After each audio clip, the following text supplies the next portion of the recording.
आधा किलो मैंने ली है विंग्स। जल्दी से मैं इसको मैरिनेट कर रही हूँ।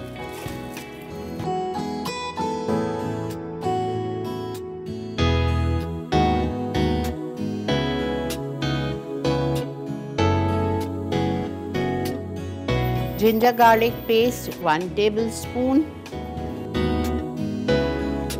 उसके बाद हम इसमें डालेंगे लेमन जूस 2 टेबलस्पून।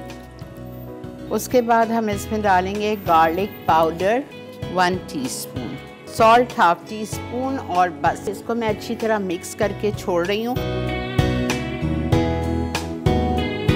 पहले बैटर में जाएगा, फिर ड्राई टेम्पुरा मिक्स थोड़ा सा आप ज़्यादा बना लीजिएगा।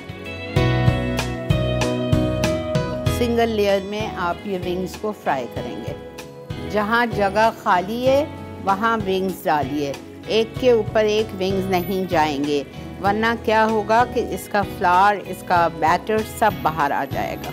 एटलीस्ट 15 मिनट्स आप इसको फ्राई करेंगे ताकि आपकी विंग्स बहुत अच्छी तरह से गल जाएं।